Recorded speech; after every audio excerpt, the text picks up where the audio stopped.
Para pecinta cerita digital, makin kesini, Purbaya Yudisadewa tampak seperti satu-satunya menteri yang masih punya urat logika aktif. Setelah berbalas pantun dengan Luhut Binsar Panjaitan, KDM, dan DPR RI, kini giliran Hasan Nasbi. Tak ayal, Purbaya yang semakin banyak dicintai rakyat, justru semakin banyak dapat simpati. Simak narasinya Bang Rosadi Jamani dari satu pena kalbar ini sambil seruput kopi. Hasan Nasbi pernah bernazar, jika Anies Baswedan berhasil mendapatkan tiket sebagai calon presiden untuk pemilu 2024, ia akan membelikan mobil Alphard kepada Sani Tanuwijaya. Tapi, udahlah, jangan diingat. Sekarang beliau menuding Purbaya terlalu cerewet di depan publik. Hasan, ex-kepala PCO, alias bekas juru komunikasi yang hobi menata kalimat tapi lupa menata nalar, minta Purbaya berhenti menyentil pejabat lain demi menjaga soliditas pemerintah. Soliditas. Kata sakti yang sering dipakai untuk menutupi keretakan, seperti plester pada dinding yang nyaris roboh. Hasan tampak sangat mencintai kata itu. Mungkin karena ia sudah lama tidak melihat kejujuran yang solid.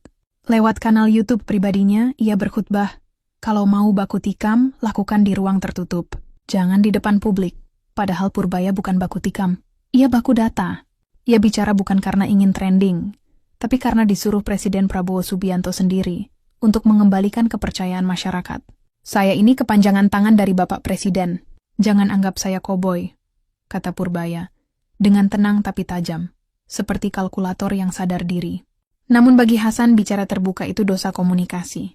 Ia ingin semua pejabat berdebat di ruang tertutup, entah di ruang rapat ber-AC atau di gua tersembunyi tempat kebenaran dikubur hidup-hidup. Menurut Hasan, kritik di depan publik bisa melemahkan citra pemerintah. Betul, mungkin ia benar jika citra itu palsu. Tapi kalau citra yang dimaksud adalah kredibilitas, maka justru kritik itulah yang membuatnya hidup. Purbaya tidak sedang menyerang siapapun, ia hanya menyalakan lampu di jalan gelap yang selama ini diaspal oleh kata-kata manis dan laporan kinerja tanpa nyawa. Tapi, entah kenapa, lampu itu dianggap terlalu terang oleh mereka yang lebih nyaman hidup dalam bayangan soliditas. Mari jujur, publik tidak peduli apakah pejabat berdebat di ruang terbuka atau tertutup. Yang penting debatnya masuk akal. Lagi pula, kalau semua perdebatan dikunci dalam ruangan, lalu pemerintah tampil ke rakyat dengan wajah seragam dan senyum kloningan, itu bukan kekompakan. Itu koreografi kebohongan. Hasan menutup pernyataannya dengan nada guru bimbingan politik. Soliditas pemerintah itu penting sekali. Konsolidasi kekuasaan itu penting sekali. Tentu penting, Pak Hasan. Tapi kekuasaan yang terlalu terkonsolidasi tanpa koreksi bisa berubah jadi sarkasme kolektif.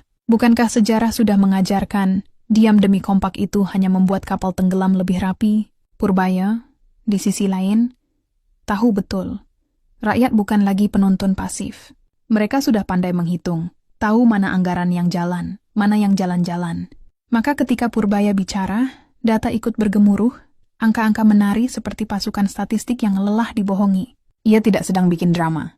Ia sedang memperbaiki dialog antara negara dan logika. Sementara Hasan sibuk mengatur volume mikrofon opini, Purbaya justru sedang menulis ulang simfoni kepercayaan publik. Dan anehnya, justru Hasan yang terdengar false. Kalau ada yang pantas dijuluki koboi, itu bukan Purbaya, tapi Hasan. Koboi pikiran yang menembak siapa saja yang berani bicara terang.